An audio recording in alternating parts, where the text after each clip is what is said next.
May I invite the first speaker, Dr. Chandana who is Senior Lecturer at the Faculty of Allied Health Sciences, KDU, to come and present his paper on detection of human herpes virus 6 variants by booster polymerase chain reaction.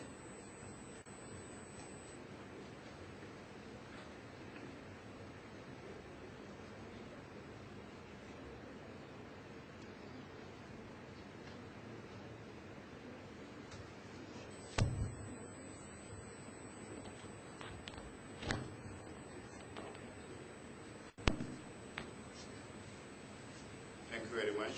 Very good morning to everybody. Honorable Chair, Madam.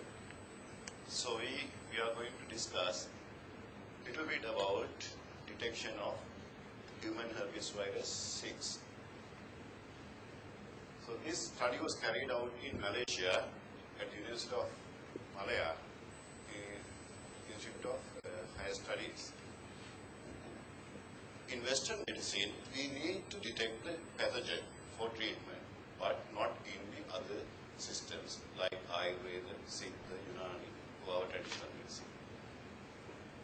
So we need to have a proper technique to detect, especially the viruses, because you can't see them. Even under an electron microscope, it's difficult. So we developed theoretically simple but practically quite difficult technique to detect the human herpes virus 6. So herpes viruses have 6 species. I call it species. 8. So 1 to 8. So herpes virus 8 is implicated in Kaposi sarcoma. When we talk about herpes virus 6, it is a ubiquitous virus. Most of the Sri Lankans, we carry that virus in our lifetime. But the importance of these herpes viruses is they can integrate into our chromosome. So they can integrate in our chromosome. At the same time, they have a small fraction of DNA segment which can cause tumors. That means it is involved in tumorigenesis. That is why we work on oral cancer and we were trying to detect the herpes virus 6. So it has 2 variants. So we have to detect those 2 variants by a technique. Most possible one is PCR, polymerase chain reaction. But when we have 2 variants, we have to use 2 PCR techniques to detect or differentiate both HT6A and HT6B. So this is a picture of herpes virus 6. So it has in the core, you can't see here, in the core we have a double-stranded DNA. This is a DNA virus. So this was discovered 20 years after the discovery of Epstein-Barr virus. This was discovered in a cell line. So the scientists identified the morphological change of the cell line, and they call those cells infected with HT6 are juicy cells. They call them as a juicy cells, but later they found that there are 2 variants and more than 5 strains.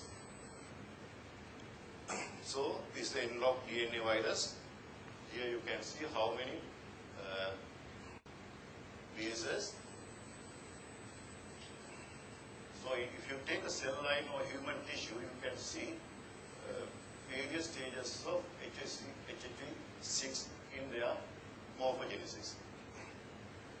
So interestingly, HT6 can infect a lot of cells. For example, lymphocytes, megakaryocytes, adult peripheral blood, umbilical cord blood, bone marrow, tonsils, and I found that it is also found in oral cancer tissues. So there are 2 variants. Variant A, it has 2 major strains, DS U1102 AJ, and variant B has Z29 and KF strains. Now, if you see the base sequences, it has the marked divergence of base sequences in variant A and B.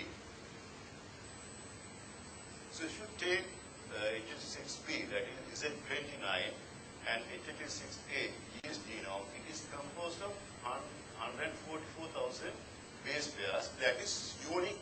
That means it is common to both variants, HH6A and HH6B. And 10% of the entire genome is specifically unique to HH6A and HH6B. So we use that as a tool in detection of the HH6A and B. So what we did is, we designed two primers. One is specific for HH6A and other one is specific for HH6B. So we use both primers in a single PCR to differentiate and identify HH6A and B. So we work on the paraffin-embedded archival tissues. Initially we cut them into 4 micron thick slices. Then we dewax by using silane. After dewaxing, we have to open up the cell membrane as well as the nuclear membrane. For that we use the proteinase K. We call it digestion. After digestion, we centrifuge the content in a microfill tube. After centrifugation, we wash it and remove the rest of the supernatant, and the pellet we use as a PCR template. So in this mixture, it contains the human DNA and as well as, if infected, viral DNA. So these are the two primers we use. We gave them different names. So this is the base sequence of the primer for the HH6B. This is the base sequence for variant A.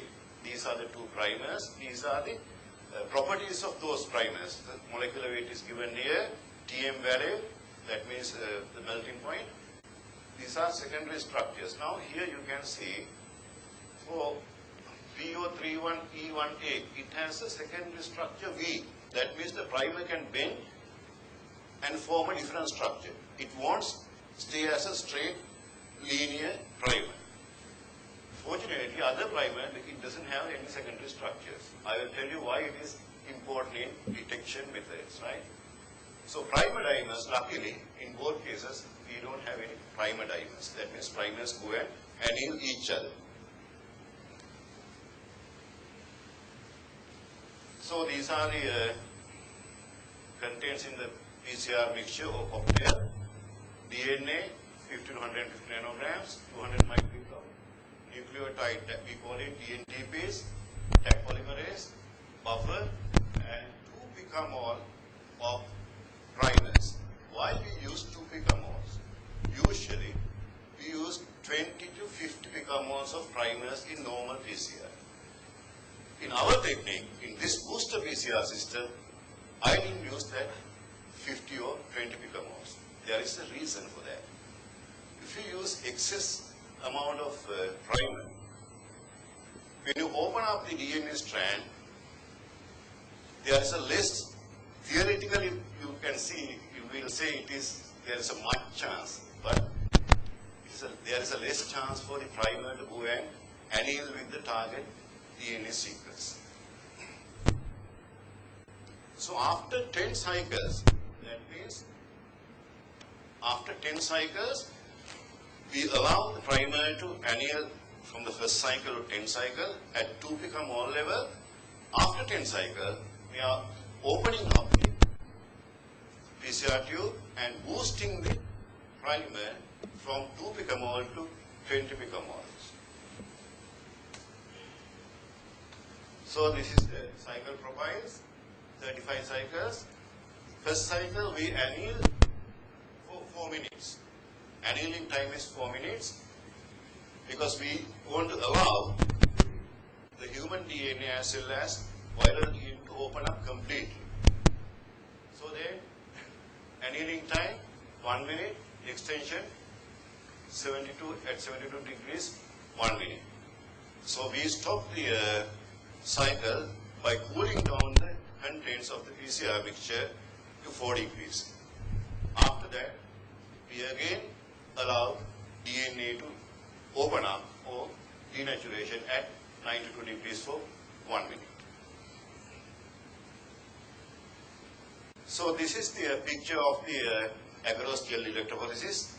After we complete the PCR 35 cycles, we have to identify the amplicons. That means amplified DNA fragments.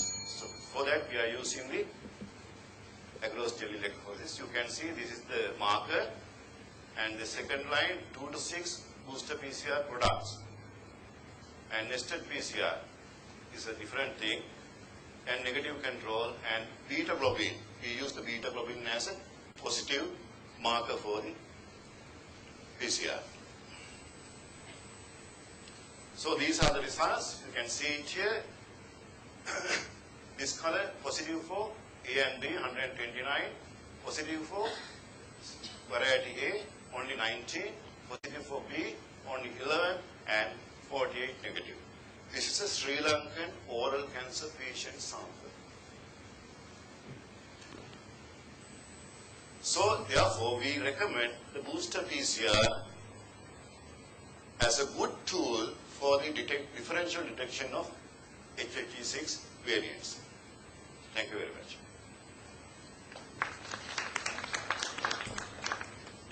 Thank you. The paper is now open for discussion.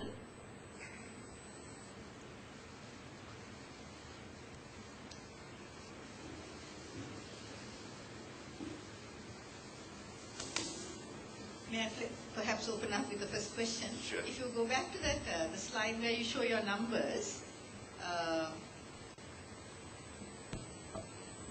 you say it's positive for 6A and B 129. Yeah. Does that mean that all your patients were positive for HHV? 6, yes. 6? How many did you study altogether? Actually, I studied about nearly 1,000, but in this study, 207. 207. So 50% had HHV 6, roughly? Yeah. Right, but these strains are found in much smaller numbers. Yeah, actually in Sri Lankan scenario, it's quite interesting. Now, if you see here, HHV6B is the most common virus in other countries. But in Sri Lanka, it's opposite. 6A is the most common. I don't know what's the reason. So which of HHV6s are associated with oral cancer in the literature? Actually, we are studying that. We are studying what is happening in the oral tumor, because even in a normal oral tissue, I have seen HHV6A and B, yeah. but that is on the basal cells. But when it becomes a tumor, you can find this virus in most of the tissues. Because I use the DNA in situ hybridization to see the presence of virus. It is very nice.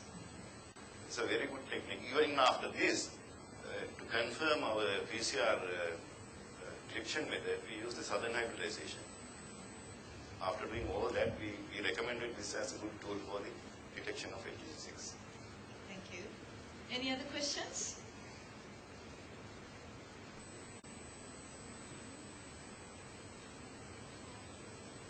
Okay, in the absence of any more questions, thank you once again for a presentation which has raised some interesting questions. I wish you very highly for continuing work in this area, because oral cancers are a very major problem in Sri Lanka. Thank you.